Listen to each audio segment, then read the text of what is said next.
viendo el capítulo 9, vamos a ver cómo este pueblo es conducido a la adoración. Por eso he titulado este sermón El camino a la adoración. ¿Por qué? Porque a medida que vayamos viendo todo este relato, y también les voy a enviar tarea hoy a sus casas, a medida que vamos a ir viendo este relato, van a ir sucediendo cosas de las cuales presten atención. Les estoy adelantando para que estén atentos. Niños, acuérdense que después tienen que contarle a sus padres lo que hoy están escuchando. Entonces, a medida que va pasando el relato, vamos a llegar a una adoración genuina. Entonces vamos a ver cuál es el camino a la adoración. Leamos de nuevo, Nehemías 9:1, dice que el día 24 del mismo mes, de ese mismo mes, estaban en el mes séptimo, acuérdense de la semana pasada, el día 24 del mismo mes, se reunieron los hijos de Israel. Otra vez estaban reunidos ahí, ya la fiesta de los tabernáculos había pasado, ya había estado relatando el 8 de que se habían reunido como un solo hombre, pero ahora vuelve a decir que se reunieron, pero ahora presten atención. Dice que el pueblo de Israel, los hijos de Israel, se reunieron en ayuno y con cilicio. Ese cilicio es con ropas ásperas y tierra sobre sí. Entonces, es evidente de que cuando se reunieron volvieron a abrir la ley de Dios, y lo vamos a ver también más adelante. Y es evidente que al ser expuestos, como decía, ante la palabra de Dios, empezó a haber nuevamente un quebrantamiento, empezó a haber nuevamente un ver su pecado. ¿Por qué digo esto? Porque en el Antiguo Testamento vamos a ver muchos aspectos acerca de esto, de que están delante de Dios en ayuno, con cilicio y con tierra o con ceniza sobre sí. Esos aspectos eran señales visibles de que de un lamento y de un arrepentimiento. O sea, que lo que nosotros podemos hoy decir que hubo un arrepentimiento, ellos lo demostraban de una forma externa, muchas veces incluso rasgándose las vestiduras o incluso tirándose ceniza, poniéndose ropa áspera.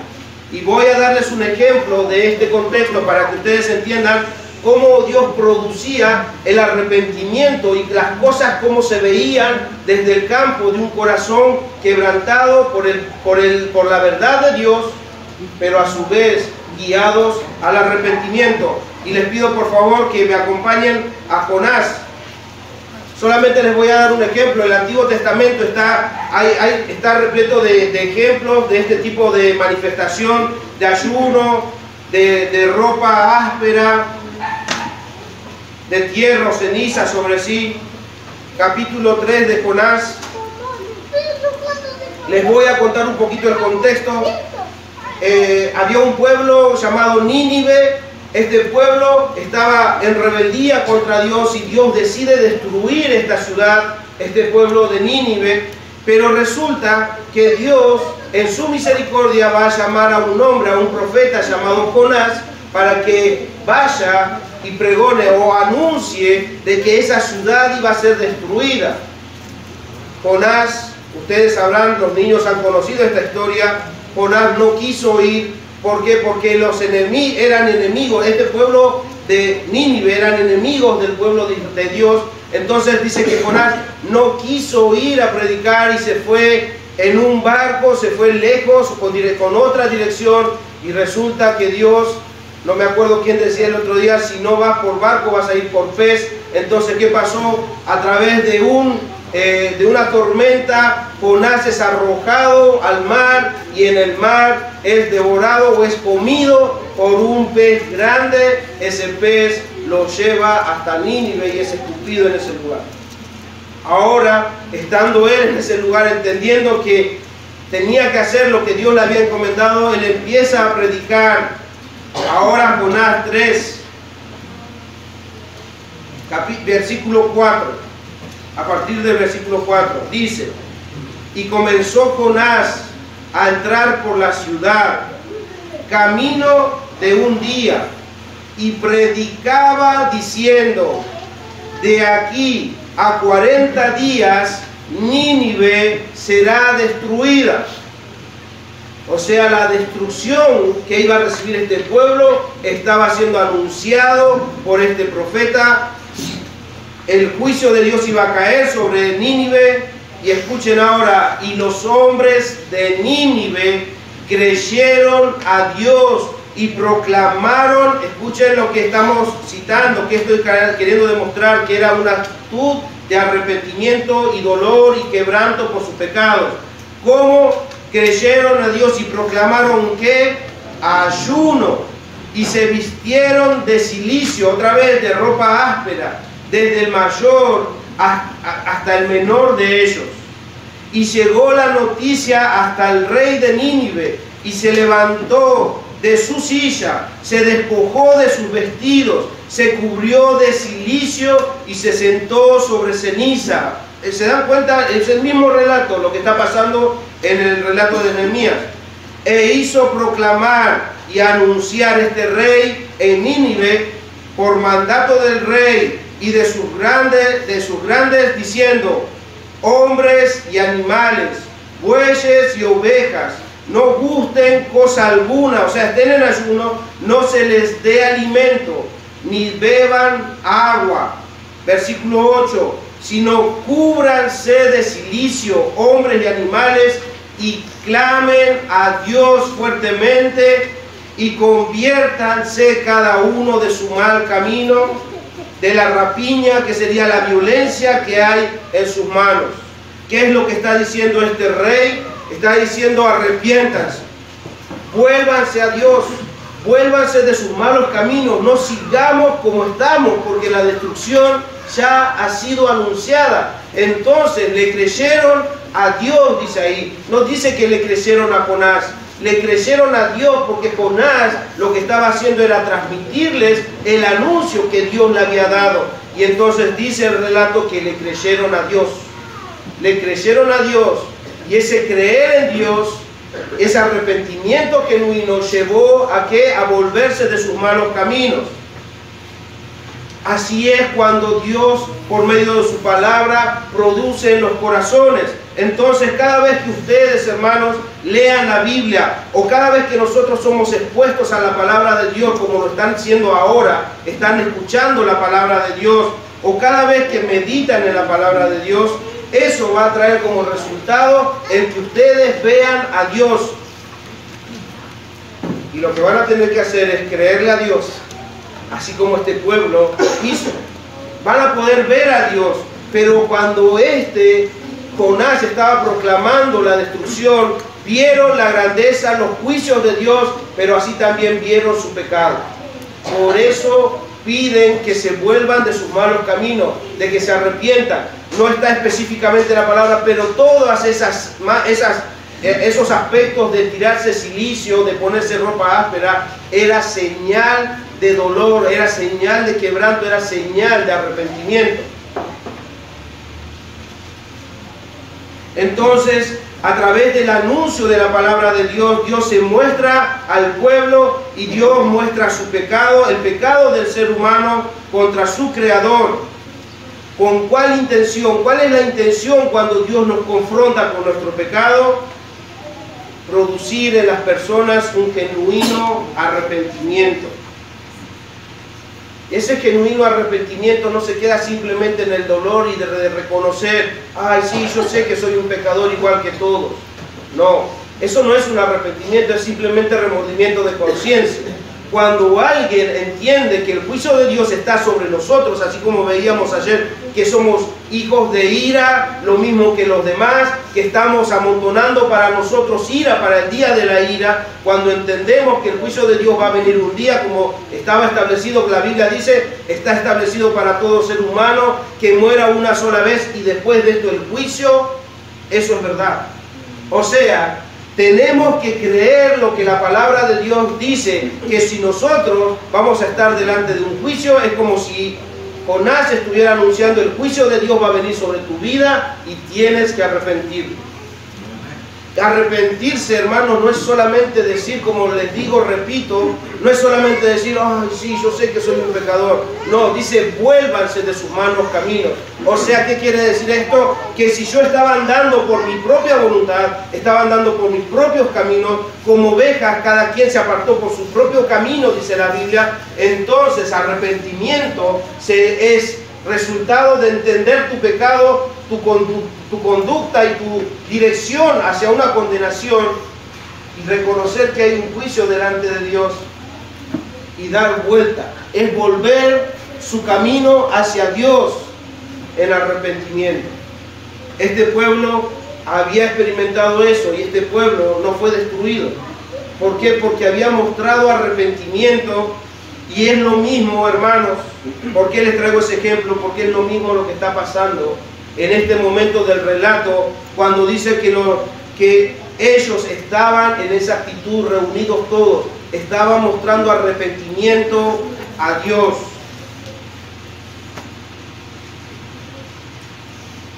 Estaban mostrando su arrepentimiento a Dios por medio de esos aspectos.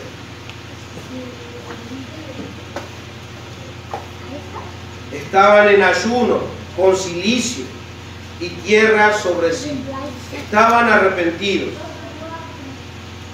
Entonces, después de haber dado el ejemplo, yo puedo decir que este pueblo se estaba arrepintiendo delante de Dios, se estaba volviendo de sus malos caminos. ¿A qué? A obedecer a Dios con un corazón agradecido. Y ahora vamos a ver por qué estaban arrepentidos. Ahora, ¿qué es lo que leyeron que ahora les produce este nuevo arrepentimiento o este nuevo muestra de quebranto? Versículo 2. Y ya se habían apartado la descendencia de Israel de todos los extranjeros. ¿Qué quiere decir esto? Y ya se habían apartado. Acuérdense que el arrepentimiento no es solamente decir que estaban haciendo las cosas mal, es volverse y hacer las cosas bien. Entonces, este pueblo estaba con una actitud hacia Dios, y ahí dice, y ya se había apartado la descendencia de Israel de todos los extranjeros. ¿Qué es lo que está pasando en este lugar? Si pueden, y si se distraen, quédense ahí. Pero los que puedan, sin distraerse, acompáñenme a Esdras, capítulo 10. Porque lo que está pasando acá pasó antes, en un suceso parecido, cuando Esdras había llegado a este pueblo. Este mismo Esdras que está leyendo la ley de Dios, había llegado muchos años antes, y esto había pasado cuando él llegó. Capítulo 10, versículo 1 al 3 dice: mientras oraba Esdras y hacía confesión, llorando y postrándose delante de la casa de Dios, se juntó junto a él una muy grande multitud de Israel, hombres y mujeres y niños. Lloraba el pueblo amargamente. Prestemos atención a la actitud de arrepentimiento que tenían estos hombres. Tanto hombres, dice, que lloraban amargamente porque en ese momento también se le estaba revelando el pecado que había tenido el pueblo. Y ahora vamos a ver qué es lo que estaba pasando.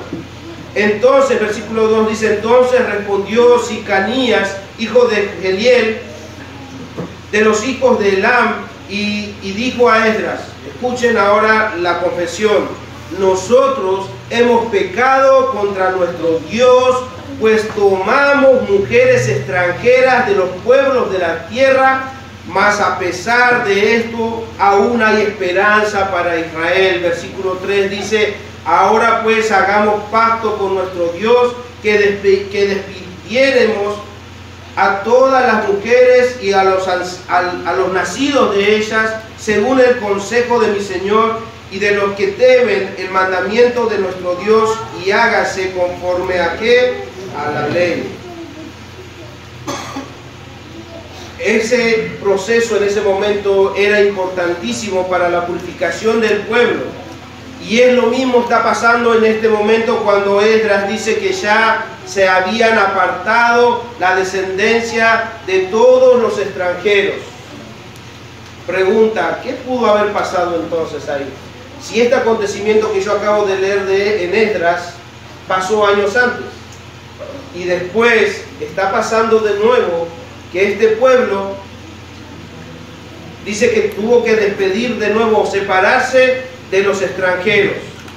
A la luz del versículo 2 podemos nosotros pensar y decir que posiblemente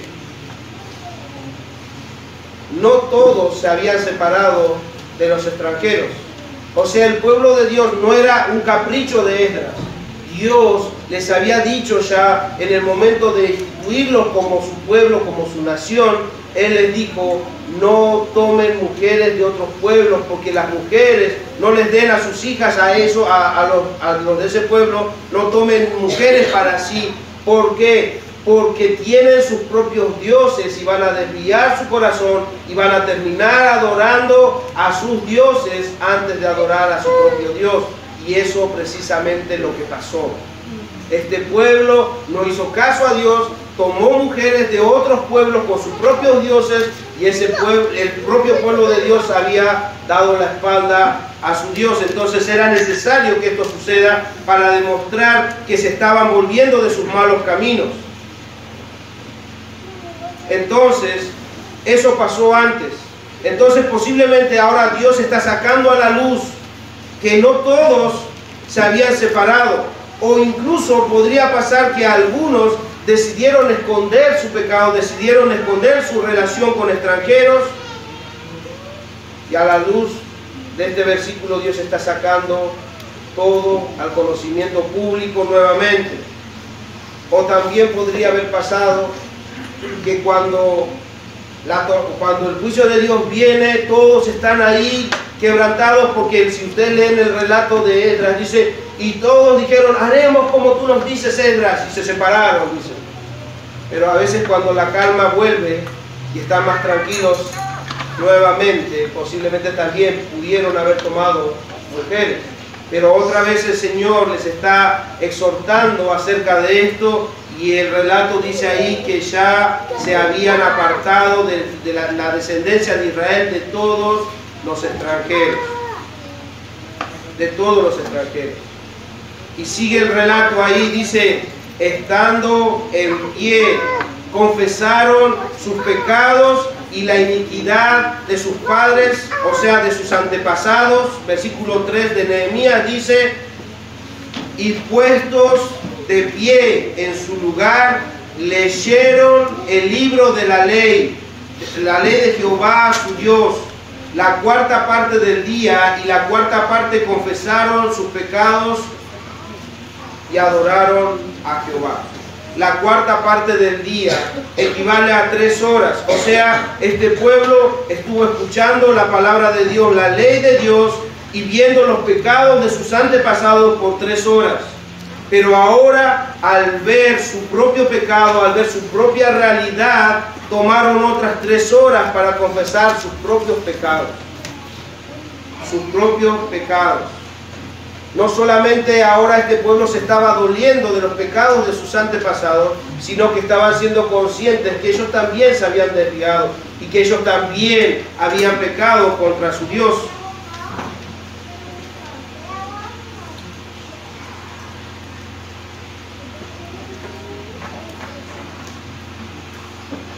Pero debemos notar algo, no pasar por alto. Cuando este pueblo vio su pecado y confesó su pecado, muchas veces nosotros, cuando somos confrontados con nuestro pecado, debemos analizar lo que sucede en este momento.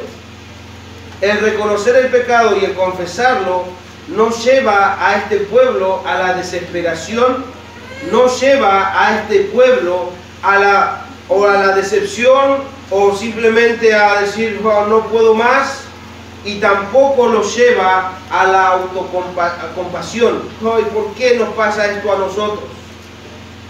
Dice que el haber reconocido su pecado, el haber confesado su pecado, lo llevó a ¿qué? Dice en el final del versículo 3, lean fuerte por favor, ¿qué dice?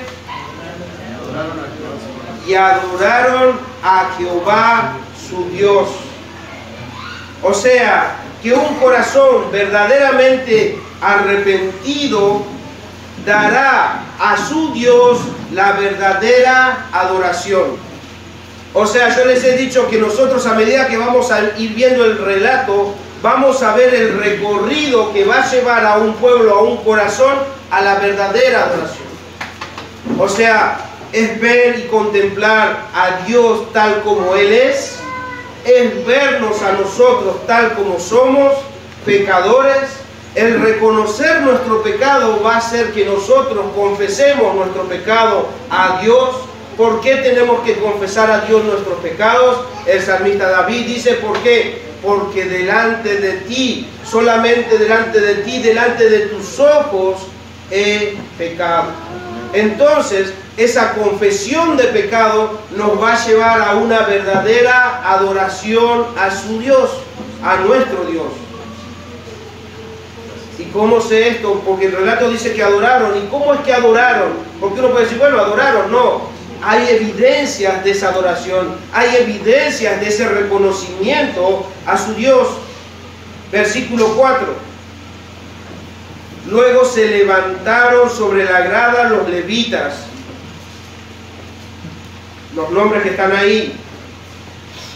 Dice, y clamaron en voz alta a Jehová su Dios. En voz alta clamaron a Jehová su Dios y dijeron los levitas, levantaos, bendecid a Jehová vuestro Dios desde la eternidad hasta la eternidad, y bendígase el nombre tuyo, glorioso y alto sobre toda bendición y alabanza. Versículo 6 dice, escuchen por favor todo lo que ahora empieza a reconocer.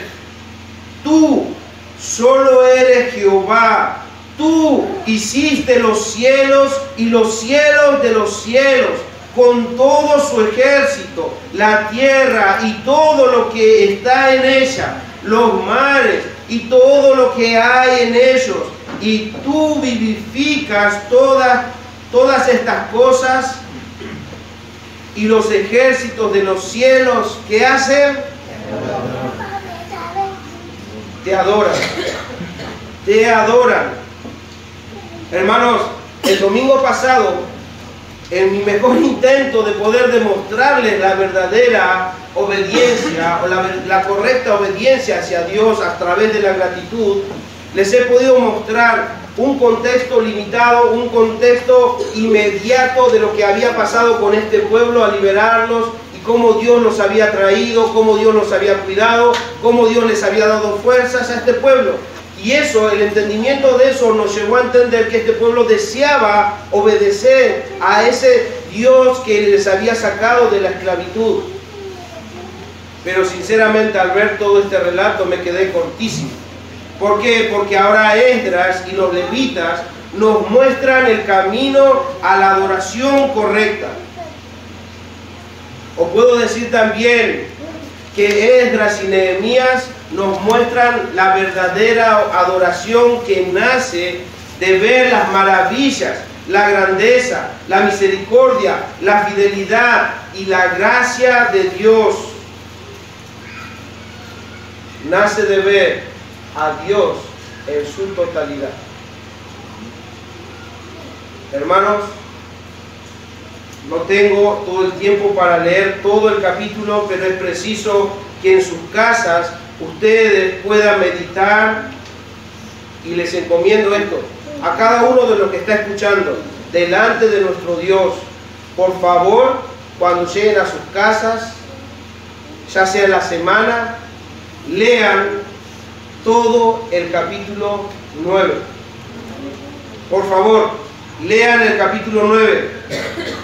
Porque a partir del versículo 5 en adelante hasta el 37 es un despliegue de los atributos de Dios. Así que ustedes van a empezar a ver a un Dios que llama, a un Dios que protege, a un Dios que cuida, a un Dios que perdona, a un Dios que tiene misericordia, a un Dios justo. Van a ver todo un abanico de lo que es Dios. Van a ver y van a conocer que ese verdadero arrepentimiento lo llevó a una completa adoración a su Dios, reconociendo, no solamente con el contexto inmediato como lo hice yo, sino que dice que desde la eternidad hasta la eternidad, ustedes cuando lean van a ver que empieza desde Abraham, va a pasar por Moisés, va a pasar como el pueblo fue liberado, o sea, un contexto mucho más amplio y en un panorama general de la bondad de su Dios, lo cual lo llevó a una verdadera adoración, hermano. Por eso un hermano dice, la adoración que dieron a Jehová su Dios en esta época de solemne humillación consistía en reconocer y adorar su grande misericordia y el perdón de sus grandes y múltiples ofensas, en liberarlos a ellos de los juicios que merecían, en que todavía estaba entre ellos la luz y la bendición de su palabra, y en suplicar la continuidad de su gracia y protección. Todo eso van a ver en el relato del capítulo 9. Esdras en ese capítulo está haciendo un resumen de la relación entre Dios e Israel, poniendo siempre en primer lugar la iniciativa de Dios, pero también a su vez van a notar, por eso yo les decía, es tan bueno cuando la palabra de Dios nos habla, que podemos ver cómo Dios siempre ha tomado la iniciativa de rescatar, de tener comunión, y también van a notar de que el pueblo, una y otra vez, no querían escuchar a Dios. Lo van a leer, por eso les pido que ustedes en su privacidad, en su intimidad con Dios, puedan ustedes leer la palabra de Dios. Lean ese capítulo y van a ver cómo Dios despliega sus atributos, su carácter, su bondad, su misericordia, su juicio, y cómo el hombre una y otra vez le daba la espalda a su Dios y Creador. Así que les encomiendo, hermanos, que puedan ver y que Dios en su lectura pueda llevarlos también al arrepentimiento y a la adoración a Dios. Pero lo que sí quiero poder meditar con ustedes en esta mañana, para que de alguna manera nosotros podamos reconocer a este Dios que relata el capítulo 9, es el versículo 21. Vamos al versículo 21. Yo solamente voy a meditar en esto porque es algo que no entra en mi cabeza, y es por eso que voy a citar este versículo nada más. Si bien todo lo que hace Dios es sobrenatural, pero esto de una forma particular me llamó muchísimo la atención. Hermanos, antes de leer este relato debo decirles que por más que haya pasado años de este suceso, muchos años pasaron de este suceso, Dios sigue siendo el mismo. Dios no cambió. Y si entiendo esto, ahora voy a tener la atención a este pasaje. Dios no cambia, escucharon, Dios sigue siendo el mismo. Ahora vamos a leer esto. En todo el relato, en toda la historia que está contando Nehemías ahí, con el relato en la confesión de los levitas y Esdras declarando sus pecados, reconociendo y adorando a Dios, una de las cosas que dice ahí, hablando de su Dios, dice 21, lo sustentaste 40 años en el desierto, de ninguna cosa tuvieron necesidad, sus vestidos no se envejecieron, ni se hincharon sus pies. ¿Qué tiene que ver eso? Podrá preguntar alguno, ¿no? No sé ustedes, hermanos, pero niños, jóvenes, por ahí ustedes tienen aún un mayor entendimiento de estas cosas, pero a mí este relato me pareció algo muy loco. Algo muy loco, en serio. Este relato no lo podemos entender de una forma natural. No lo podríamos entender de una forma natural. A ver, usemos un poquito la imaginación. niños y jóvenes y grandes, usemos la imaginación. El pueblo de Israel, cuando fue rescatado, el pueblo de Dios, dice que estuvo vagando también por su pecado por 40 años en el desierto. ¿Qué quiere decir ahí? ¿Qué quiere decir esto? Que hombres y mujeres y niños estuvieron vagando por el desierto por 40 años. ¿Y eso qué tiene que ver? Sí, lo que pasa es que no nos imaginamos esa situación. Chicos, ¿saben qué es lo que estaba pasando? En ese momento, en el desierto, no había un shopping para ir de compras. No había un centro para ir y comprarse ropa, zapatillas. No existía Mercado Libre con envío gratis. En serio, porque a veces estamos tan acostumbrados que eso pasa como desapercibido. Para mí esto, hermanos, es algo loco. ¿Por qué? 40 años. 40 años dice ahí. Leamos el relato de nuevo. Dice, lo sustentaste 40 años en el desierto, de ninguna cosa tuvieron necesidad, sus vestidos no se envejecieron. Pregunta, ustedes usan ropa, ¿verdad? ¿Se envejece? ¿Se rompe? Y algo más loco es pensar de que en ese pueblo vagando por el desierto había niños. Pregunta, ¿qué pasó con la ropa de esos niños? Si no podían comprar, estaban en el desierto. ¿Qué pasó con la ropa de los niños? Si no se envejecían. Pregunta, los niños que estábamos acá crecen. O sea que la ropa seguramente ya les quedaba una manga larga, lo cortaban y se hacía manga corta. No, porque ni siquiera tenían remeras, no tenían pantalones. Pregunta, ¿alguna vez se pusieron a pensar qué pasó con la ropa de los niños? Porque los niños crecen. O sea, si te usaban túnicas largas, esos niños posiblemente creciendo ya tenían como una pollerita corta. ¿Qué pasó ahí? En serio, si ustedes usan la imaginación, es algo loco, es algo que no entra en nuestra cabeza. ¿Cómo puede ser que por 40 años Dios haya hecho cosas hasta en lo material que no se envejezca? Hay otros pasajes que dice que incluso las sandalias que tenían no se les rompía, no se les envejecía.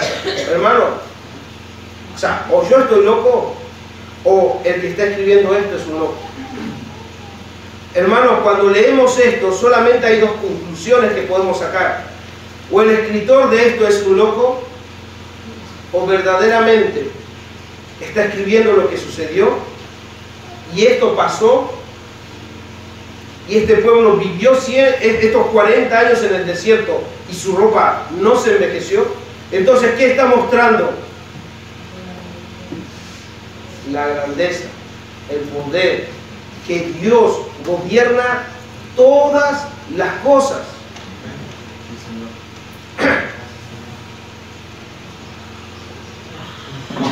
De ninguna cosa tuvieron necesidad.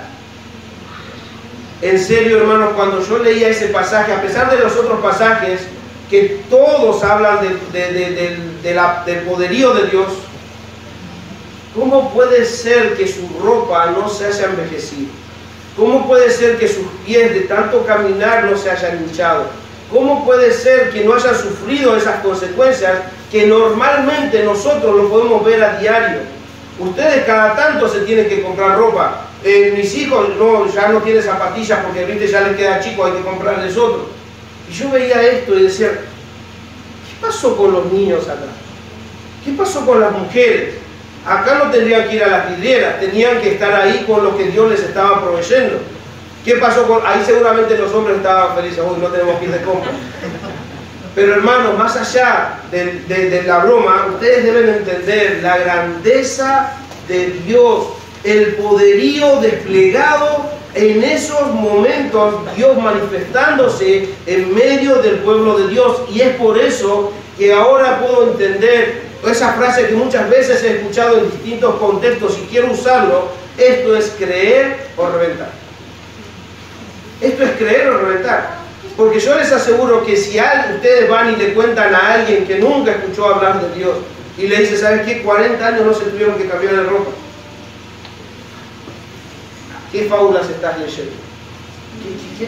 ¿Quién te está contando esas historias? Esto no se puede entender desde el ámbito natural. Nadie allá afuera va a poder creer que un pueblo que haya caminado por 40 años no haya tenido necesidad de nada. Pero la Biblia dice que no tuvieron, ninguna cosa tuvieron necesidad. 40 años. Ahora, nosotros, como pueblo de Dios, como Dios no cambia, deberíamos creer. ¿Saben por qué? Porque de esa forma nosotros vamos a poder adorar a nuestro Dios sustentador y creador de todas las cosas.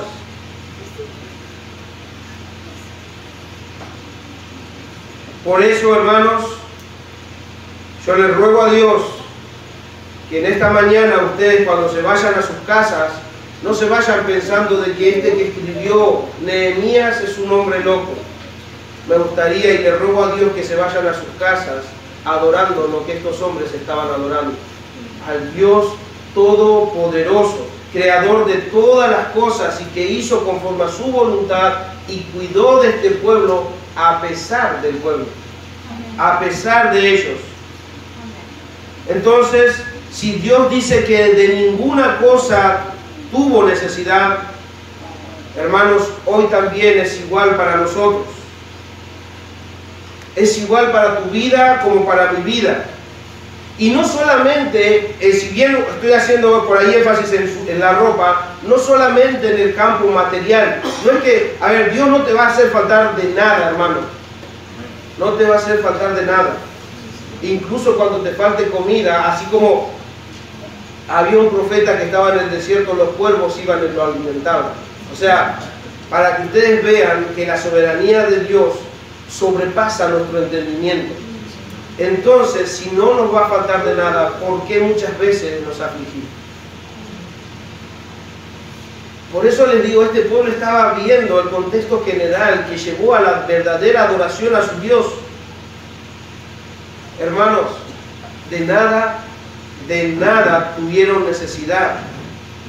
Eso quiere decir, hermanos, a nosotros hoy, que aunque estemos en un desierto espiritual, aunque estemos en prueba, aunque estemos en dificultad y con muchas aflicciones en este mundo, hermanos, nada nos va a hacer falta, porque Dios va a proveer todo lo que nosotros necesitamos. Y no solamente, como les dije, en un campo material, la ropa, porque está en Mateo, dice, ¿por qué se preocupan en qué van a vestir o qué van a comer? Es evidente que Dios se va a ocupar de esas cosas también. Pero también, hermanos, en el campo espiritual, que cuando te estés desviando, cuando estés yéndote en otro camino, Dios no te va a hacer falta la corrección, la exhortación, la disciplina de tu Dios. Y si tienes hambre de la palabra de Dios, no va a hacer falta la necesidad que tengas, porque Dios va a proveerte, así como te está proveyendo de la palabra de Dios, para que vos vengas a Dios en una verdadera adoración. De nada tuvieron necesidad, o sea que nada les faltó. ¿Y qué pasa cuando pecamos? ¿Qué pasa cuando pecamos y de repente no sé qué hacer porque mi pecado está ahí y peco contra Dios? De nada tuvieron necesidad. Eso quiere decir que el perdón también tenés. Hay perdón para nuestras vidas. Hay perdón. ¿Y saben qué? ¿Cuánto perdón tendrá Dios? Él mismo nos enseña que nosotros debemos hacer conforme a lo que Él es. Y cuando Pedro le preguntó a su maestro, a Jesús, le dice, ¿cuántas veces tengo que perdonar a mi hermano que peca contra mí o que me ofende? Y esto es para todos nosotros también, aprendamos. ¿Cuántas veces tengo que perdonar? Porque me pide perdón y vuelve a hacerlo, me pide perdón y vuelve a hacerlo. Así somos nosotros con nuestro Dios. ¿Saben qué? Pedro le dijo, ¿cuántas veces? ¿7 veces tengo que perdonar a mi hermano que me ofende? No, 70 veces 7. ¿Y saben qué significa eso? Siempre. ¿Saben por qué tenemos que perdonar a aquel que nos ofende y nos pide perdón? ¿Por qué debemos perdonar? Porque así nos perdona Dios. Señor, nuestro Dios, nos perdona siempre.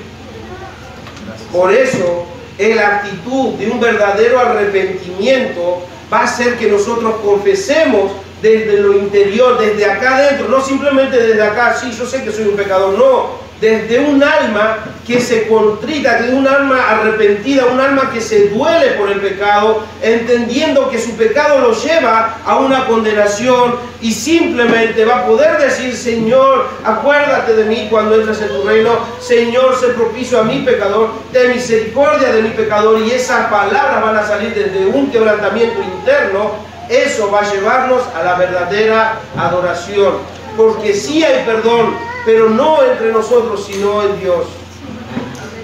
Dios nos enseña del perdón. Perdón.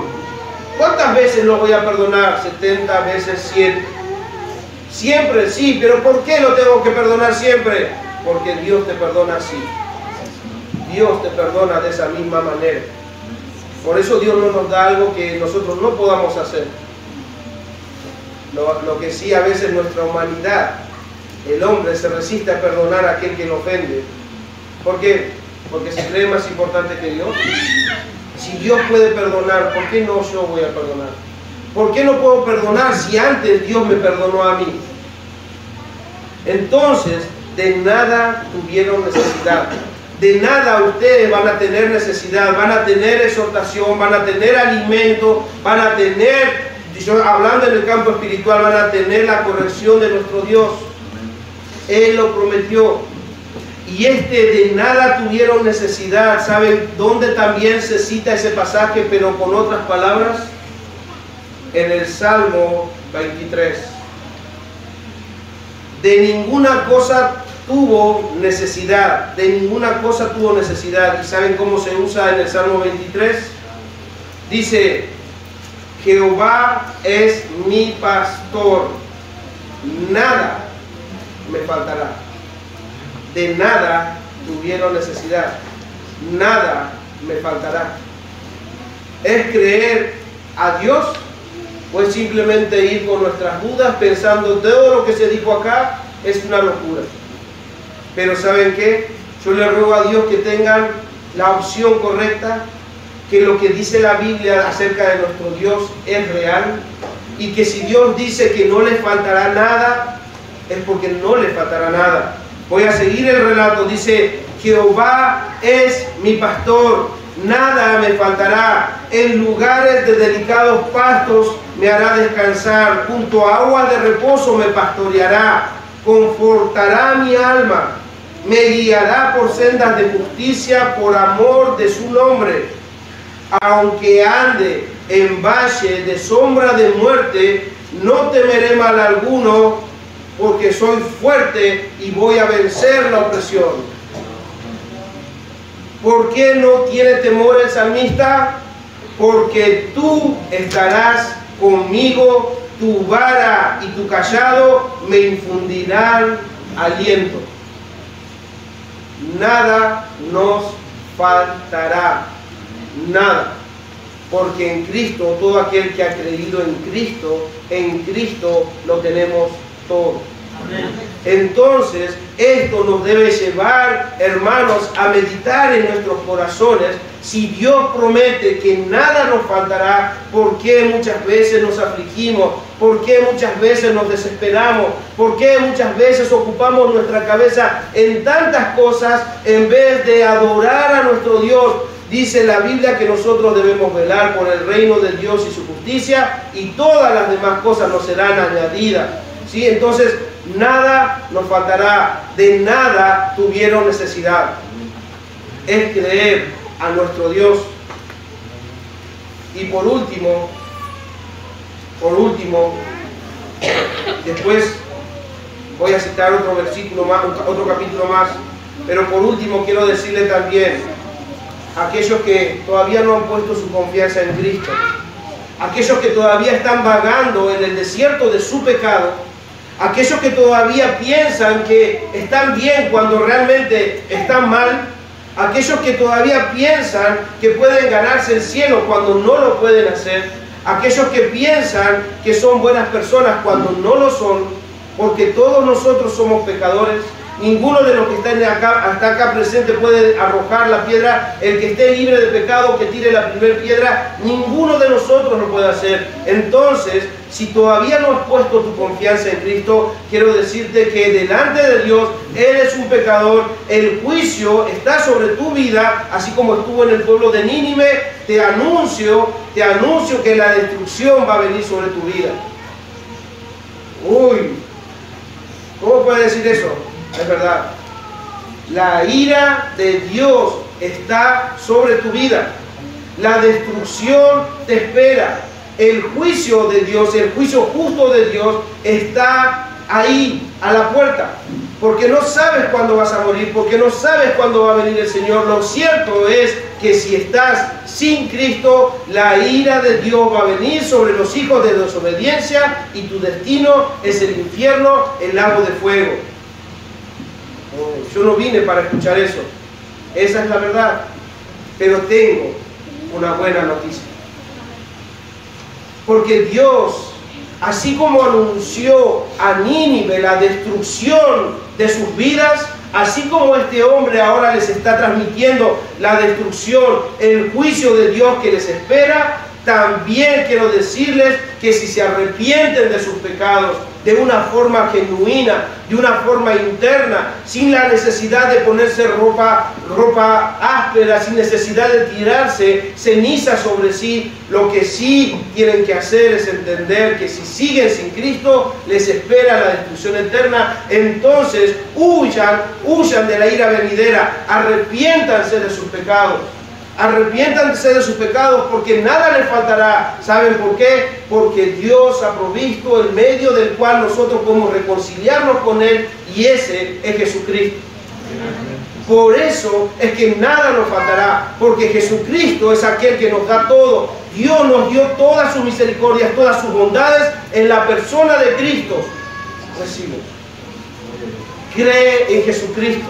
Cree en Jesucristo y tu vida será completamente distinta. Tu vida realmente entenderás que ahora vives cuando antes estabas muerto en tus delitos y pecados. El día, mi amigo, mi amiga, el día que pongas tu confianza en Cristo y te arrepientas de tu pecado, yo te aseguro, no porque lo diga yo, te aseguro porque lo dice la Biblia. Serás una nueva criatura, nacerás de nuevo, serás hijo de Dios y nada en esta vida ni en la que viene te faltará, porque con Cristo estás unido a Él y siempre estarás con Él y estarás adorando a tu Dios y a tu Salvador que te trajo de las tinieblas a la luz. Entonces, arrepiéntanse de sus pecados. Ese pueblo de Nínive encontró salvación, tuvo esperanza. El rey dijo, pero todavía tenemos esperanza. Sí, tienen esperanza. Mientras abran sus ojos, tienen esperanza. Arrepiéntanse. Hoy es día de salvación. Hoy es el día de la esperanza. No creas que viniste a este lugar porque simplemente se te cruzó por la cabeza ir a una iglesia. Si estás acá es porque Dios condujo tus pasos hasta este lugar para que entiendas que eres un pecador y que necesitas la salvación de nuestro Señor Jesucristo. Y Jesús puede dártela. Cree en el Señor Jesucristo y serás salvo. Y serás salvo. Únete a todos aquellos que han sido encontrados por Jesucristo, porque Jesucristo dijo, yo vine a buscar a pecadores al arrepentimiento. Nosotros no somos diferentes a vos, somos también pecadores igual que vos. Pero el Señor nos ha encontrado y quiere encontrarte porque estás perdido en tus delitos y pecados. El Señor vino a buscarte, el Señor vino a encontrarte, el Señor vino a dar su vida en rescate por tu vida.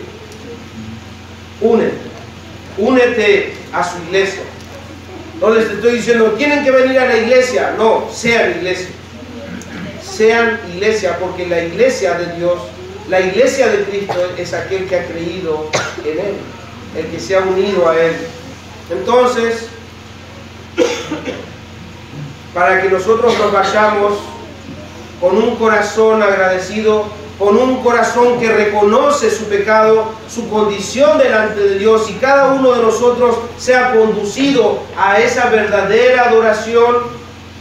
Voy a leerles el Salmo 103, 5 versículos, para que podamos nosotros meditar y poder decir a nuestra alma y darle a Dios la verdadera adoración.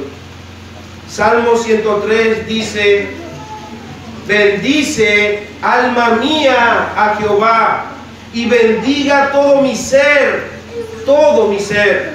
su santo nombre. Bendice, alma mía, a Jehová, y no olvides ninguno de sus beneficios. Escuchen, por favor, hermanos y visitas. Él es quien perdona todas tus iniquidades, el que sana todas tus dolencias, el que rescata del hoyo tu vida, el que te corona de favores y misericordias, el que sacia de bien tu boca, de modo que te rejuvenezcas como el águila. Es Él el que hace todo esto. Es Él el que hace todo esto.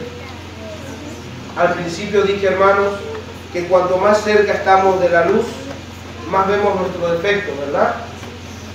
Pero también pasa algo, que cuanto más cerca estamos de Él, mejor vamos a tener y vamos a poder ver la gracia que Dios ha tenido para con nosotros. Y cuanto más cerca estemos de Él, vamos a poder reflejar aún mejor la vida que tenemos ahora en Cristo Jesús. Cuanto más cerca de Él estemos, vamos a poder nosotros alumbrar al mundo, porque la luz de Cristo nos ha llegado a nuestras vidas, y esa luz va a ser reflejada a otras personas por medio del Evangelio, pero siendo usado cada uno de ustedes. Ustedes van a poder resplandecer la gloria de Dios por medio del Evangelio, y ustedes van a cumplir con el propósito por el cual fuimos llamados: dar a conocer las virtudes de aquel que nos llamó de las tinieblas a la luz. Y ahora vamos a poder entender, hermanos, cada vez que abramos nuestras bocas, Jesús dijo: ustedes son la luz del mundo. ¿Por qué somos la luz del mundo? Porque Él nos ha llevado a su luz. Y a través de estar en su luz, y cuanto más cerca estemos de Él, más el Señor va a poder alumbrar a través de nuestras vidas a un mundo que está perdido en sus delitos y pecados, hundidos en el hoyo de la oscuridad. Así que, hermanos, es bueno estar más cerca de Dios, es bueno estar más cerca de la luz, es bueno, porque aún así vamos a seguir santificándonos y llevando nuestras vidas a la verdadera adoración.